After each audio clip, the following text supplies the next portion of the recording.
जब संसार में कुछ भी नहीं था, ना कोई दृश्य था, ना कोई दृष्टि थी, वह जो सदैव थे है, वो भी अव्यक्त थे, निर्गुण थे, निराकार थे। यह उस समय की बात है जब उस निर्गुण निराकार परमात्मा को साकार बनने की इच्छा हुई। नमस्ते, तर्क और तथ्य में आपका स्वागत है।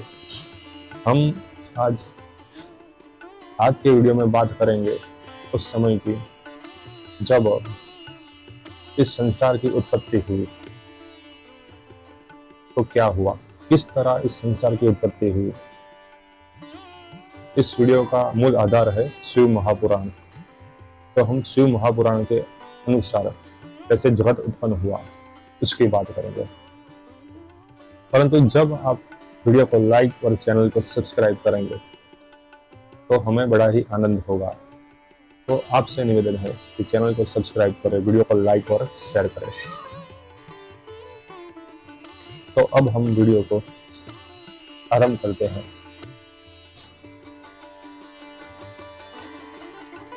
जब बहुत समय तक भगवान शिव जगत में अकेले ही विचरण करते रहे, तब उन्होंने मन में यह संकल्प लिया कि अब वह एक से अनेक होंगे।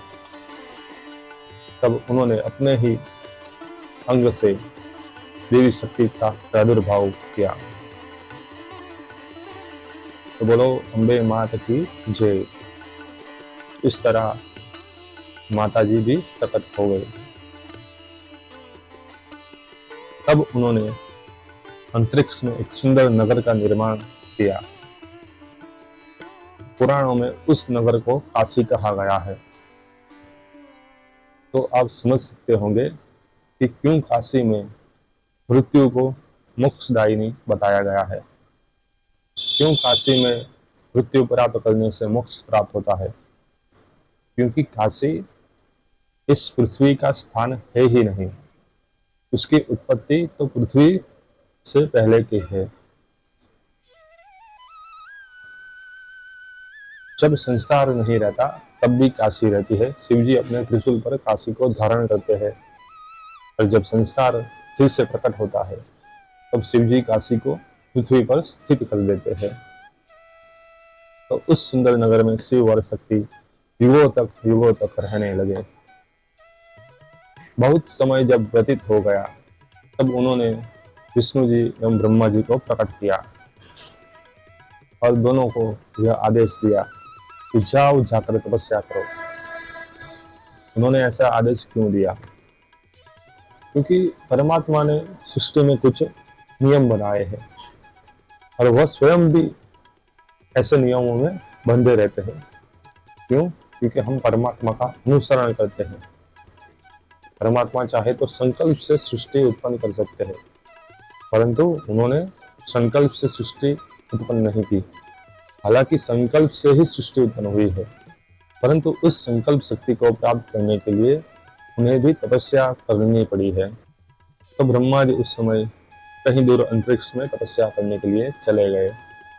परंतु भगवान विष्णु ने उस समय शिव जी से कहा कि मुझे कोई स्थान दीजिए, मैं कहाँ जाकर तपस्या करूं। तो भगवान शिव और माता शक्ति ने कहा आप यहीं काशी में तपस्या कीजिए, यहीं आपकी तपोभूमि है। यह कहकर शिव और शक्ति वहां से अंतर्धान हो गए और भगवान विष्णु ने वहीं पर तपस्या की। युगों युगों तक जब उन्होंने तपस्या की तब उनके शरीर से प्रस्वेद उत्पन्न हुआ और उसी प्रस्वेद से क्षीर सागर की उत्पत्ति हो गई। अब कुछ समय बाद जब ब्रह्मा जी और विष्णु जी की तपस्या पूर्ण हुई तब शिव शक्ति की माया के कारण दोनों के बीच युद्ध हो गया कि दोनों में से कौन श्रेष्ठ है। तब जगत में पहली बार शिवलिंग की उत्पत्ति हुई थी और ब्रह्मा जी और विष्णु जी ने शिवलिंग की पूजा की थी। तो तब से जगत में शिवलिंग की पूजा हो रही है। शिवलिंग भगवान शिव के निराकार स्वरूप का प्रतीक है, चिन्ह है। जगत में एकमात्र शिव जी ही है जिनकी निराकार और साकार दोनों स्वरूप में पूजा होती है। और तब शिव जी ने ब्रह्मा जी को कहा कि आप सृष्टि का निर्माण कीजिए, और विष्णु जी से कहा कि आप सृष्टि के संचालन में सहायता कीजिए। जब जब धर्म की हानि हो और अधर्म का व्याप्त हो, तब तब आपको अवतार लेना है। आपका प्रत्येक अवतार मेरा परम भक्त होगा और मैं उसकी सहायता करूंगा धर्म की स्थापना के लिए। यह कहकर शिव और शक्ति वहां से चले गए और ब्रह्मा जी सृष्टि का निर्माण करने लगे। सृष्टि के निर्माण कार्य में बहुत सी बाधाएं उत्पन्न हो गई। ब्रह्मा जी जितनी भी सृष्टि उत्पन्न करते, जब जब वह सृष्टि उत्पन्न करते, तब तब वह सृष्टि मरने लगती थी, स्वयं उत्पन्न नहीं होती थी। ब्रह्मा जी इससे विचलित हो गए। उस समय कुछ ऐसा हुआ था कि भगवान शिव ब्रह्मा जी के समक्ष अर्धनारीश्वर स्वरूप में प्रकट हुए थे, और उन्होंने ब्रह्मा जी को यह आदेश दिया था कि आप इस स्वरूप के 2 विभाग कीजिए। यह आदेश मानकर ब्रह्मा जी ने शिव जी के उस स्वरूप के 2 विभाग हुए, और उसी में से स्वयंभू मनु और शत्रुपा प्रकट हुए। तो शिव और शक्ति में से नर और नारी प्रकट हुए। जितने भी पृथ्वी पर नर है वह शिव का स्वरूप है, और जितने भी नारियां है वह शक्ति का स्वरूप है।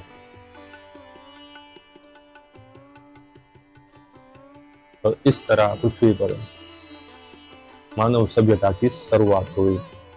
तो आप देख रहे थे तर्क और तथ्य, जिसमें हमने बताया कैसे सृष्टि का आरंभ हुआ, कैसे मनुष्य का जन्म हुआ।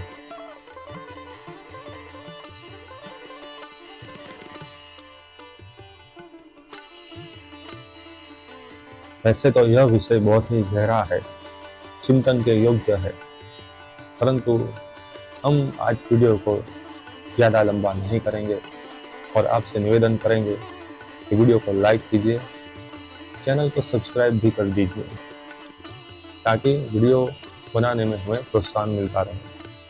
तो फिर मिलेंगे, तब तक के लिए धन्यवाद। जय भोलेनाथ।